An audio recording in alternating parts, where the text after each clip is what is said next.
시편 23편 1절부터 6절 하나님 말씀을 교독하겠습니다. 여호와는 나의 목자시니 내게 부족함이 없으리로다. 그가 나를 푸른 물가에 이기시며 실만한 물가로 인도하시는도다. 내 영혼을 소생시키시고 자기 이름을 위하여 의의 길로 인도하시는도다. 내가 사방에 음침한 골짜기로 가게 하고 때를 인도하지 않는 것은 주께서 나와 함께 하십니다. 주의 지팡이와 막대기가 나를 안위하시리라. 주께서 내 원수의 목전에서 내게 상을 차려주시고 기름을 내 머리에 부으셨으니 내 잔이 넘치나이다. 내 평생에 선하심과 연자하시니 반드시 나를 따르니 내가 여호와의 집에 영원히 사리로다. 아멘. 할렐루야. 미국의 어느 작은 도시에 음식점이 있었는데 어느 날 그곳에서 30년 동안 성우와 같은 멋진 목소리로 사람들을 매료시킨 연극 배우가 있었습니다.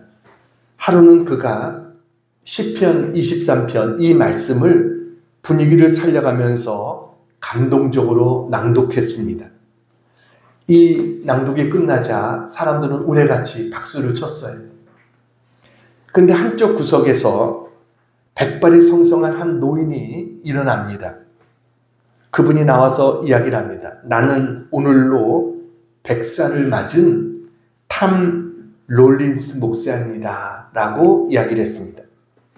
저도 시편 23편을 너무 좋아하는데 저도 한번 암송하겠습니다. 그리고 눈을 지그시 감고 시편 23편을 천천히 크지도 않은 목소리로 암송하기 시작했습니다. 여호와는 나의 목자시니 내게 부족함이 없으리로다.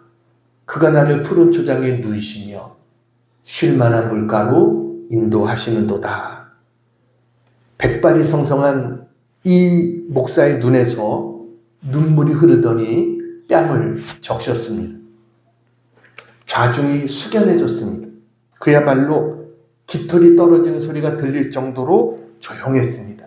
그러더니 조금 있다 여기저기서 흐느끼는 소리들이 들렸습니다. 그 후 이 배우는 목사님의 손을 잡으면서 이렇게 이야기를 했습니다. 저는 시편 23편을 알고 있을 뿐인데 목사님은 그 안에 계신 목자를 알고 계시는군요. 라고 이야기를 했어요. 그냥 시편 23편을 아는 게 아니라 예수님이 정말 저분의 목자셨구나. 이것을 알게 됐다라는 거죠.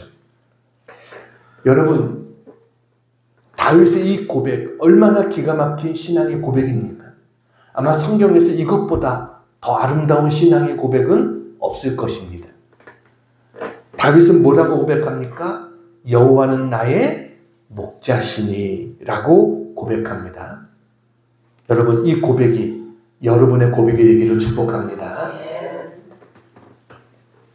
예수님께서 요한복음 15장에 보면 나는 포도나무여 너희는 가지라 이렇게 말씀하셨어요. 그리고 요한복음 10장에 보면 예수님께서 나는 선한 목자다 라고 말씀하셨습니다. 그러니까 예수님께서 직접 자신이 목자라고 주님께서 말씀하셨어요. 이 말은 우리는 뭐라는 거예요? 우리는 양이다 라는 그런 의미죠. 성경에서 가장 사랑받는 하나님 말씀이 있다고 한다면 시편 23편일 겁니다. 시편에 150편의 시가 있지만 가장 사랑받는 그러한 시입니다. 다윗이 3000년 전에 이 시편을 졌습니다. 그 3000년 동안 수많은 유대인들, 그리스도인들은 이 시편을 암송해 왔습니다. 몇 줄 안 되는 이 시편 23편이 사람들에게 준 위로와 또 소망은 말로 다 할 수가 없습니다. 외로운 사람들에게, 어떤 때는 임종 가운데 있는 사람들에게까지도 시편 23편은 큰 은혜를 끼치는 그러한 말씀입니다. 어떻게 보면 이 아름다운 시편 때문에 다윗이 모두에게 그렇게 사랑받는 인물이 된 것이 아닌가 할 정도로 이 시편은 아름다운 시편입니다. 우리가 알듯이 시편 23편은 누가 썼습니까? 다윗이 썼습니다. 그는 소년 시절에 양을 쳤기 때문에 양과 목자와의 관계를 누구보다 잘 아는 사람이 다윗입니다. 그런데 이 시편 23편은 다윗의 소년 시절에 쓰여졌다고 보이지 않습니다. 왜냐하면 이 23편을 읽어보면 여기에는 인생의 깊은 고민과 또 위험과 어려움이 있는 그런 길을 다윗도 걸었구나라는 것을 우리가 알 수 있기 때문입니다. 그러니까 많은 사람들이 추측하기를 다윗이 상당한 고난을 겪은 이후에 사망의 음침한 골짜기를 인생에서 맛본 다음에 이 시편을 기록했을 것이다. 이렇게 사람들이 봅니다. 다윗은 많은 어려움을 겪었던 사람입니다. 여러분, 이스라엘의 왕으로서 많은 부귀와 영화도 누렸지만 다윗처럼 고난을 당한 사람도 드뭅니다. 왜냐하면 장인인 사울의 추격을 끊임없이 받아서 도망 다녀야 됐어요. 그뿐 아니라 사무엘상 15장에 보면 왕이 된 이후에도 압살롬이라는 아들이 군사를 일으켜서 반역을 꾀하는 바람에 이 아들의 그 위험을 피해서 도망 다녀야만 됐던 이게 바로 다윗이었다라는 거죠. 그의 아픔을 우리가 어떻게 상상할 수 있겠어요? 그런데도 시편 23편은 우리에게 평화롭게 다가옵니다. 왜요? 이 시편 23편은 그러한 고난도 승리하고 이긴 자의 고백이기 때문에. 그래서 우리에게 감동을 주는 거예요. 여러분, 이 시편 23편은 인생의 고난이 무엇인지를 아는 자의 시편입니다. 여러분에게도 고난이 있습니까? 그러면 이 시편은 여러분의 시편일 수 있습니다. 우리가 흔하게 사용하는 단어 중에 위기라는 말이 있습니다. 우리가 위기라는 단어를 생각하면 언뜻 떠오르는 것이 위험이라는 것일 겁니다. 근데 우리는 위기와 위험을 동일한 것으로 생각해요. 그렇지만 이 위기라는 단어의 한자의 뜻을 보면 위험이라는 의미의 위자와 기회라는 의미의 기자가 섞여 있는 거예요. 그러니까 이것은 위험과 기회가 같이 있는 것, 이게 바로 위기다라는 것이죠. 어떻게 보면 위기는 위험이 될 수도 있고 기회가 될 수도 있는 것, 이게 위기라는 것입니다. 여러분은 위기가 닥칠 때 위험으로 받아들이시겠어요? 아니면 기회로 받아들이시겠어요? 우리 주변을 한번 보세요. 많은 이웃들이 인생의 위기 앞에 넘어지고 쓰러집니다. 어떤 사람들은 위기 탈출의 열쇠는 우리 스스로에게 달려있다, 이렇게 말하기도 합니다. 근데 아닙니다. 여러분, 그렇지 않습니다. 진정한 도움은 여러분 우리의 능력 바깥에 있다는 거예요. 다시 말하면 우리의 문제보다 더 크신 분, 우리의 문제를 해결해 주실 수 있는 분의 도움이 필요하다는 것입니다. 그분이 누구예요? 그분이 바로 하나님이시다라는 거죠.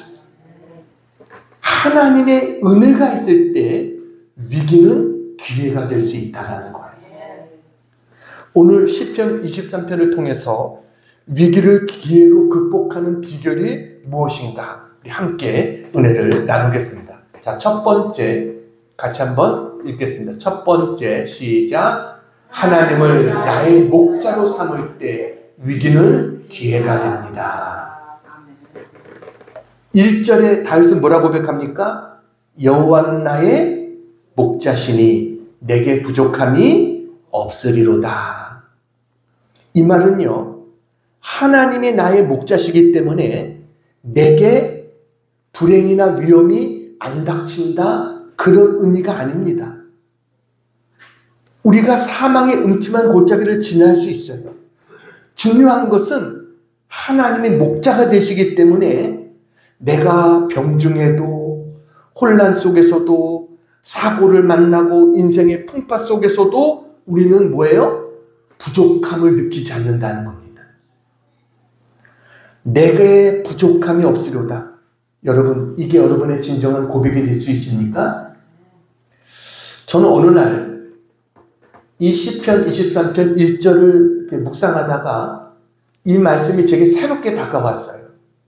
그것이 뭐냐면 내가 그토록 많이 외운 말씀인데 이 시편 23편 1절이 그날은 전혀 다른 의미로 내게 다가오는 거예요. 아주 간단한 진리가 깨달아진 거예요. 그게 뭐냐면 하나님이 나의 목자시라면 내게 부족함이 없다. 반대로 내가 지금 부족함을 느끼고 있다면 그건 하나님이 나의 목자가 아니시다. 그런 의미가 된다는 것입니다. 그건 제게 충격이었어요. 만일 내 마음속에 공허감이 있고 불안하고 절망과 외로움과 좌절이 있다면 내게 만족감이 없다면 그 이유는 환경의 문제가 아니라 하나님이 나의 목자가 아니시기 때문에 그렇다. 다윗은 이렇게 고백하는 거예요. 우리 문제가 닥치면 환경 탓을 하고 하나님 탓을 합니다. 왜 내 마음에 곤고함이 있는가? 왜 부족함이 있는가? 근데 다시 생각해 보면 환경 때문이 아니라 하나님이 나의 목자로 모시지 못하고 있기 때문에 그렇다라는 것이죠. 문제는요, 하나님은 나의 목자가 되어주기를 원하세요. 그런데 내가 하나님을 나의 목자로 삼고 있지 않은 거예요. 그러니까 부족함이 있다는 거예요. 양은 목자를 따라갑니다. 하나님이 나의 목자라면 하나님을 따라가야 되는데 문제는 내가 하나님보다 다른 것을 따라가고 있다는 거예요.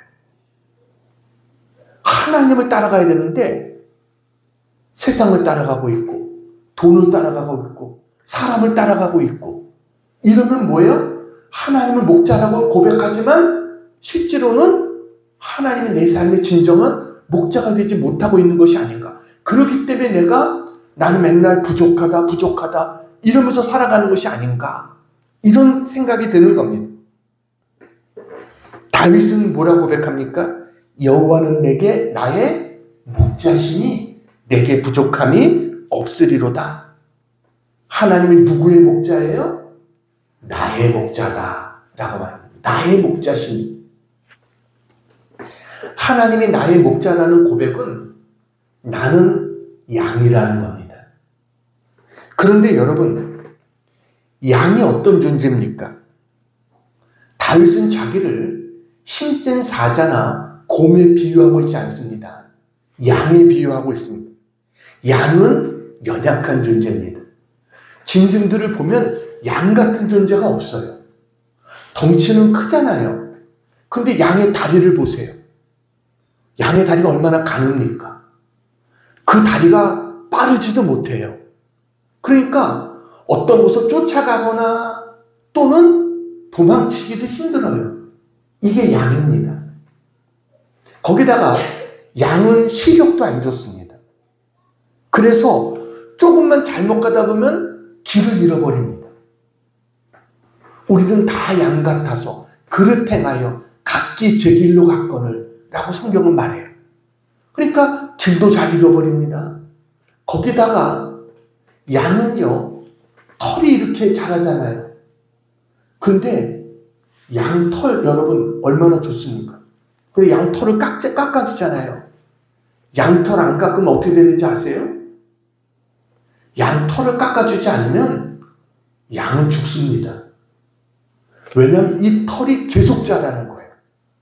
심지어는 양에서 한 마리에서 털이 40kg 이상도 나온답니다. 털을 제대로 깎아주지 못하면. 그럼 나중에 털 때문에 아무것도 보지도 못하고 털 때문에 죽게 되는 게 양이에요. 그러니까 양은 정말 자기를 지킬 수 있는 게 없어요. 거기다 털도 하얘가지고요. 이 털에 조금만 뭐가 묻어도 시꺼매지고 벌레가 들어도 이게 여러분 그것 때문에 몸이 감염이 돼가지고 고통을 당하는 이게 양입니다. 한마디로 말하면 양은 혼자서는 살 수 없는 존재. 이게 양입니다. 목자가 없이는 양은 살 수 없어요. 짐승으로부터 자기를 지킬 수도 없고 다른 짐승을 공격해서 먹을 수도 없고 이 양은 자기 스스로의 힘으로는 살 수 없는 게 아니에요. 양이 한 가지 잘하는 것은 뭔지 아세요? 듣는 겁니다. 듣는 거는 잘 들어요. 그래서 양은 목자의 음성을 듣는다라고 그랬어요. 목자가 부르면 오는 거예요. 양은. 그러니까 다윗이 나는 양이다. 하나님 나의 목자다.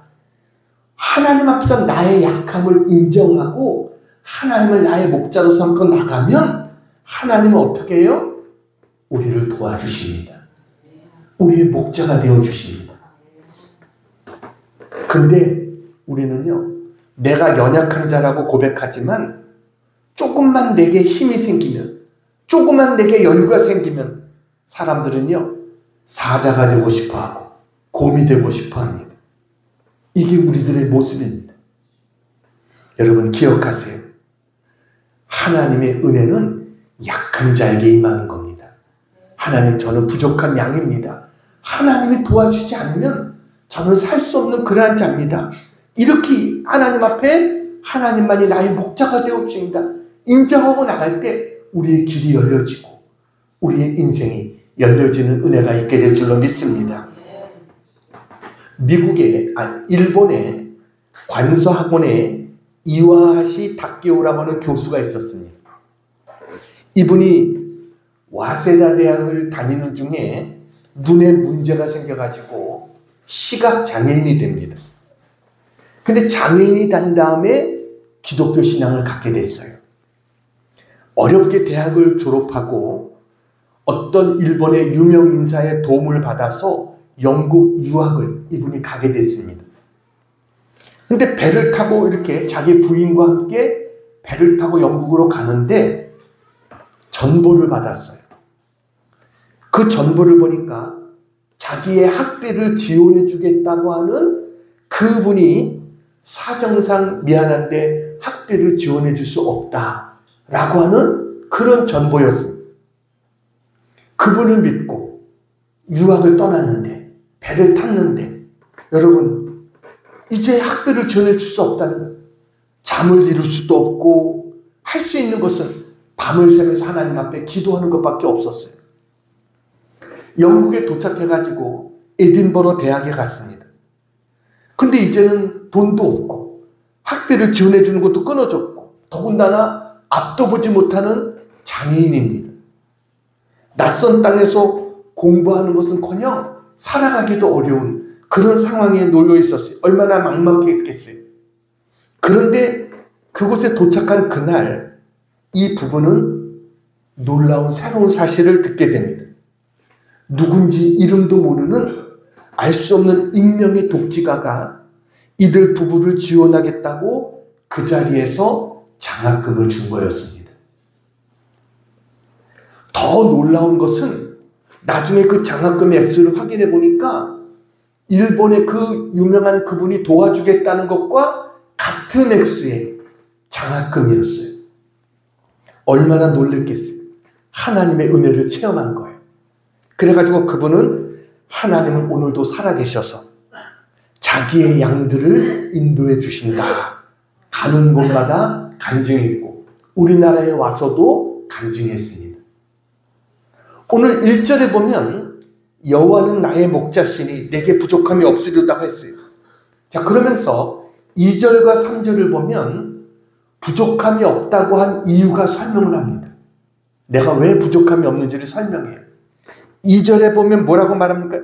2절과 3절을 보면 이분에게는 저 사람에게는 다윗에게는 두 가지 문제가 해결이 되어졌다는 거예요. 2절에 뭐라고 말합니까? 그가 나를 푸른 풀밭에 누이시며 쉴만한 물가로 인도하시는도다. 인생에 두 가지 위기가 있었는데 하나는 경제적인 위기가 해결됐다는 겁니다. 하나님이 나를 푸른 풀밭에 누이시고 쉴만한 물가로 인도해 주셨다. 경제적인 하나님께서 위기를 해결해 주셨고 3절 보시기 바랍니다. 3절 같이 있습니다. 시작. 내 영혼을 소생시키시고 자기 이름을 위하여 의의 길로 인도하시는도다. 내 영혼을 소생시키셨다. 영적인 위기가 해결됐다는 겁니다. 그러니까 사람들의 위기가 대개 두 가지입니다. 물질적인 위기와 영적인 위기. 다윗에게도 똑같은 위기들이 있었지만 하나님이 도와주셔서 경제적인 위기도 영적인 위기도 하나님이 다 해결해 주시는 은혜가 있었다. 이것이 하나님의 은혜인 것입니다. 여러분, 내 영혼을 소생시키시며, 이건 마치 이런 거예요. 캄캄한 방 안에 스위치를 딱 키면 불이 환하게 확 들어오는 것처럼 이게 우리의 영혼이 소생되는 겁니다. 하나님 은혜를 주시면 어느 순간 내 영혼이 마치 캄캄했었는데 환한 불이 켜지는 것처럼 밝아지는 그런 은혜를 경험하게 된다는 거예요. 여러분, 우리에게도 그런 순간들이 있습니다.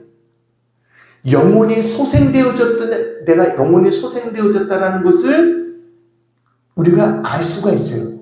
어떻게 알 수가 있느냐? 그런 사람들은요, 영혼이 소생되지는 순간부터 우리의 잔이 넘치기 시작합니다. 그래서 어떻게 되느냐? 영적인 것이 좋아지게 됩니다. 기도가 좋아지게 되고요. 찬송도 좋아지게 되고, 전도하고 싶어지고, 성경 공부가 재밌어지고, 하나님의 말씀이 좋아지는, 이게 뭐예요? 영혼이 소생되는 거예요. 여러분, 영혼이 잘 되면 범사가 잘 되고 강건한 은혜가 있게 될 줄로 믿습니다. 그런 은혜가 우리 모두에게 있게 되기를 축원합니다. 여호와는 나의 목자시고 나는 양이다. 언제나 이 신앙의 고백을 늘 우리 마음에 새기고 살아갈 수 있는 우리 모두가 되기를 축원합니다. 그럴 때 우리 인생의 위기는 뭐예요? 기회가 되어진다라는 거예요. 자, 두 번째 같이 한번 읽겠습니다. 시작. 하나님의 이름을 의지하고 나갈 때 위기는 기회가 됩니다. 하나님의 이름을 의지하고 나갈 때 위기는 기회가 됩니다. 여러분, 다윗이 아무런 어려움이 없었던 평탄한 인생입니까? 아니죠.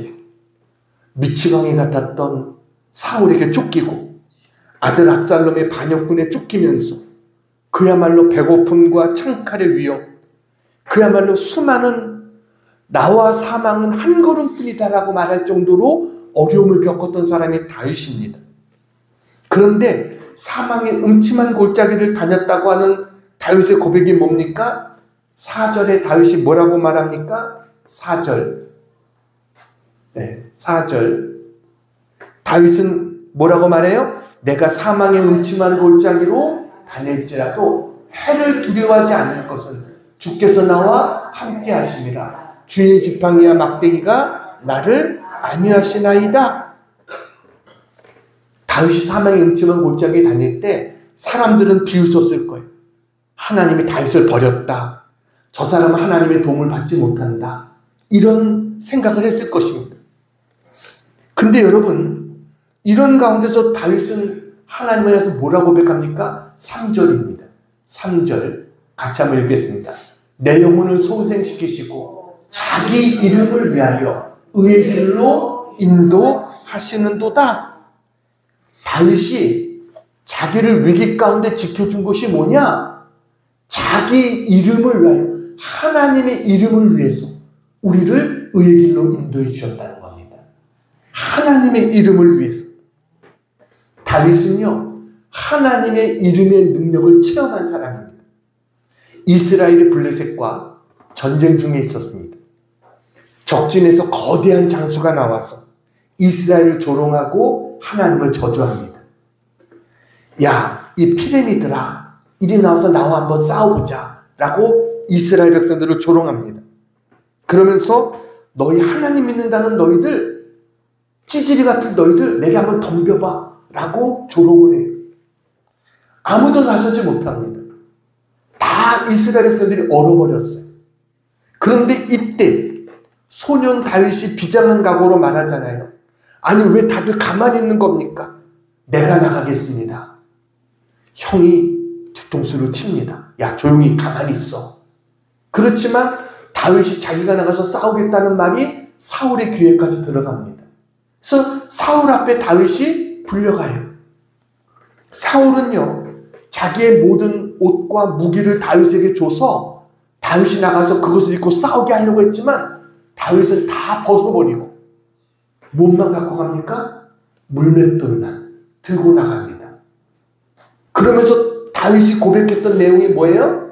사무엘상 17장 45절 같이 한번 읽겠습니다. 시작. 다윗이 블레셋 사람에게 이르되 너는 칼과 창과 단창으로 내게 나아오거니와 나는 만군의 여호와의 이름 곧 내가 모욕하는 이스라엘 군대의 하나님의 이름으로 내게 나아가노라. 아멘. 무엇으로 나갔다고요? 하나님의 이름으로, 만군의 여호와의 이름으로 다윗은 싸우러 나갔다라는 거예요. 여러분, 하나님의 이름을 붙잡고 나갈 때 우리의 위기가 기회로 바뀌어지는 그런 은혜가 있게 될 줄로 믿습니다. 그래서 예수님도 뭐라고 말했냐면 요한복음 14장 14절 같이 한번 읽겠습니다. 시작. 내 이름으로 무엇이든지 내게 구하면 내가 행하리라. 할렐루야. 주님의 이름에 능력이 있다는 거예요. 그 이름을 의지하고 나가라는 거예요. 그래서 베드로와 요한이 기도하러 성전에 올라가다가 나면서부터 안전뱅이를 만나잖아요. 그에게 뭐라고 말합니까? 은과 금은 내게 없지만 내게 있는 것으로 내게 주노니 곧 나사렛 예수 그리스도의 이름으로 일어나 걸어라. 할렐루야. 그랬더니 안전뱅이가 일어나는 역사가 나타난 겁니다. 여러분, 위기 속에 좌절하고 있습니까? 하나님의 이름을 부르고 하나님의 이름을 붙잡는 자가 되기를 축원합니다. 하나님은 자기 이름을 위하여 우리를 의의 길로 인도하신다 라고 약속하셨어요. 여러분, 누구도 내 마음을 몰라주고 정말 사방이 꽉 막힌 것 같이 답답한 상황이고 그럴 때 여러분 주님의 이름을 부르시기를 바랍니다. 주님의 이름 안에 능력이 있어요. 우리의 인생을 가로막는 골리앗을 쓰러뜨립니다. 여러분, 안진뱅이를 일으킵니다. 우리 인생의 모든 문제가 주님의 이름 앞에 사라지고 기회로 바뀌게 될 줄로 믿습니다. 우리가 믿음으로 하나님의 이름을 의지하고 나갈 때 위기는 기회가 된다라는 것입니다. 자, 세 번째 같이 한번 읽겠습니다. 시작. 주님과 함께할 때 위기는 기회가 됩니다. 오늘 4절 말씀 같이 한번 읽겠습니다. 4절 시작. 내가 해를 두려워하지 않을 것은 주께서 나와 함께 하십니다. 주의 지팡이와 막대기가 나를 안위하시나이다. 사울이 3,000명의 군사를 이끌고 다윗을 쫓아다닐 때도 다윗이 사망의 음침한 골짜기 가운데 있다고 했지만 해를 두려워하지 않았다는 거예요. 그 이유가 뭐예요? 주께서 나와 함께 하셨기 때문에.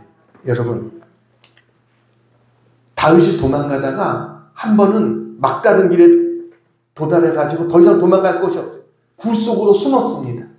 근데 여러분, 극적인 일이 벌어집니다. 추격에 지친 사울이 잠시 쉬려고 그 굴로 들어온 거예요. 그래가지고 거기에서 잠이 들었습니다. 그 굴 안쪽에서 깊숙이 그것을 바라보고 있었던 다윗의 부하들이 다윗에게 말합니다.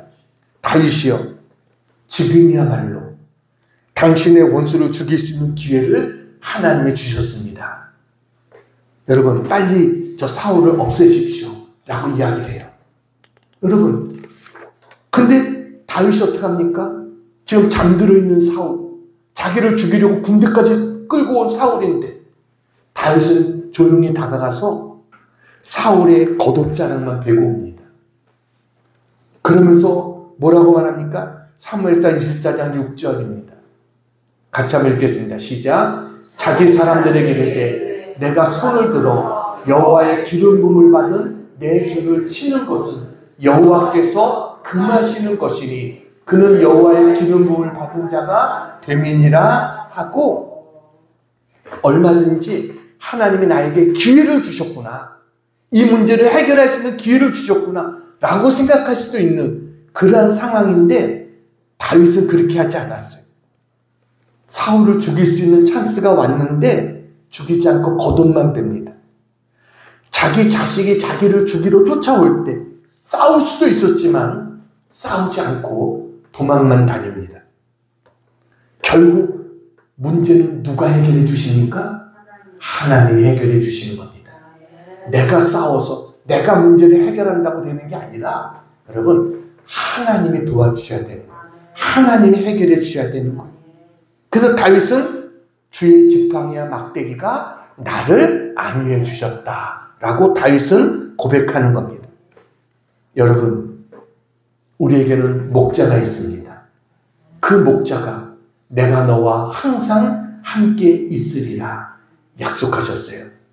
주님 이 땅에 오실 때까지 우리와 함께 하시겠다는 거예요. 여러분, 주님이 함께 하는데 왜 걱정하십니까? 왜 염려하십니까? 마치 모든 것이 끝난 것처럼 왜 두려워하십니까? 주님은 지금도 우리와 함께하고 계십니다. 유명한 종교개혁자였던 마틴 루터, 그가 종교개혁 말기에 지쳐가지고 모든 것을 포기하고 싶은 유혹을 받았어요. 그야말로 자리에 누워서 이젠 모든 것이 끝났어 이렇게 넋두리를 늘어놓았어요. 그때 지혜로웠던 그의 아내가 상복을 입고 방 안에 들어왔습니다. 그 상복을 입은 아내를 보고 루터가 깜짝 놀라서 아니 여보 누가 죽었어? 라고 다급히 물었어요. 그랬더니 그 아내가 말합니다. 네, 하나님께서 돌아가셨습니다 라고 이야기를 했어요. 깜짝 놀라가지고 루터가 아니 하나님이 돌아가시다니 그게 무슨 말이냐고. 그랬더니 루터의 아내가 정색을 하면서 이렇게 이야기했어요. 하나님이 안 돌아가셨다면 당신이 지금 이렇게 누워있을 수가 없습니다 라고 이야기했어요. 이 말 한마디가 루터를 흔들어 깨웠어요. 그리고 루터는 그렇지, 하나님은 죽지 않고 살아계시지, 다시 일어나서 종교개혁을 할 수 있었던 걸. 여러분, 우리의 삶의 자리가 아무리 사망의 음침한 고착에 같을지라도 여러분, 하나님은 뭐예요? 그 가운데도 함께 하신 하나님이신 것을 믿으시기 바랍니다. 엘리야가 죽고 싶어서 광야 저 끝에 가서 아무도 없는 곳에 혼자 있었을지라도 하나님은 뭐예요? 거기도 함께하고 계셨어요. 여러분, 제자들이 풍랑이 일어서 죽겠다고 할 때도 주님은 바다 위를 걸어서 제자를 찾아와 주신 분이 주님이십니다. 주님은 언제나 우리와 함께 하시는 분이다. 언제나 이것을 믿으시기 바랍니다. 이것을 믿을 때 우리는 기뻐할 수 있고 감사할 수 있고 웃을 수 있고 우리는 행복할 수 있는 줄로 믿습니다. 이 하나님을 체험한 다윗의 마지막 고백이 뭡니까? 내 평생의 선하심과 인자하심이 반드시 나를 따르리니 내가 여호와의 집에 영원히 살리로다. 나의 잔이 넘치게 해주신 하나님, 선하심과 인자하심으로 함께 해주신 하나님, 나는 언제나 그 하나님의 집에 영원히 함께 거하겠습니다. 이게 다윗의 고백이에요. 여러분, 다윗의 고백이 언제나 나의 고백이 되기를 축복합니다. 이제 한 가지 이야기하고 마치려고 합니다. 사진을 보여드리겠습니다. 저분이 누구예요? 김동무 목사님. 정말 제가 존경하는 그런 분인데, 김동무 목사님. 저분이 간증에 보면 꽤 오래전에 이제 저 김동무 목사님의 어머니가 영동 세브란스 병원에서 수술을 받으신 적이 있었답니다. 방광이 늘어져 가지고 자꾸 소변을 지려서 방광을 제자리에 올려붙이는 그런 수술이었답니다. 근데 수술하기 전에 사촌 동생으로부터 전화가 온 거예요. 형, 고모, 그 수술 받으면 안 돼. 그러면서 사촌 동생이 전화를 했어요. 자기 장모가 똑같은 수술을 받았는데 경과가 좋지 못해가지고 계속 지금까지 고생 중에 있다. 그런 이야기를 하는 겁니다. 그러면서 동생의 말이 이 방광이 1mm가 더 올라가도 안 되고 1mm가 내려가도 안 된다는 거예요. 그처럼 어려운 수술이라는 거예요. 그래가지고 이 수술 이후에 고생하는 사람들이 그렇게 많다. 이런 이야기를 동생이 한 거예요. 그래서 목사님이 이걸 어떻게 해야 되나? 그때 목사님이 든 생각은 동생의 말을 믿기보다 자기는 의사의 말을 먼저 믿었다라고 목사님이 이야기를 합니다. 동생의 말이 틀려서가 아니라 거짓돼서가 아니라 그런 상황에서 수술을 해야 되느냐 안 해야 되느냐 판단할 것은 의사의 몫이다 라고 생각을 한 거예요. 그래서 수술하기로 했답니다. 그런데 아무리 생각해도 동생의 전화가 마음에 걸린 거예요.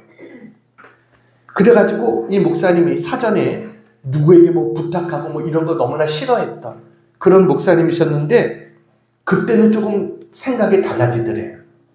누군가 좀 아는 사람이 있었으면 좀 병원에 좀 부탁할 사람이 있었으면 좋겠다 이런 생각이 들더라는 겁니다.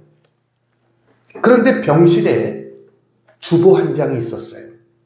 그래가지고 이 주보를 보는데 병원에 가면은 그 세브란스 병원이니까 기독교 병원이잖아요. 그러니까 주보가 있는 거예요. 또 그 원목실도 있고 환자들을 위한 예배도 드리고 하니까 병실에 주보가 놓여져 있었던 겁니다. 그 주보를 이렇게 보는데 거기에 목사님의 성함과 연락처 그리고 그 옆에 원장님의 성함도 적혀 있더라는 겁니다. 근데 그 원장님의 성함을 이렇게 보니까 그 목사님이 잘 아는 장로님이시더라고요. 그래가지고 목사님이 자기도 모르는 사이에 원장실로 달려갔답니다. 원장실이 2층인가 이렇게 있었는데 계단을 올라가다가 목사님이 멈춘 거예요. 그리고 다시 1층으로 도로 내려왔답니다.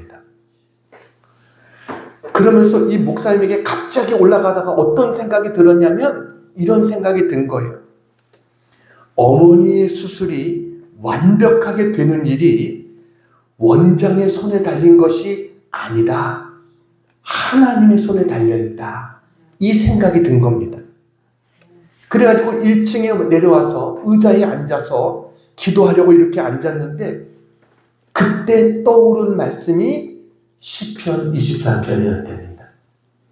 이 말씀이 목사님이 떠오른 거예요. 여호와는 나의 목자시니 내게 부족함이 없으리로다. 이 말씀이 너무나 마음에 와서 닿았더라는 거예요.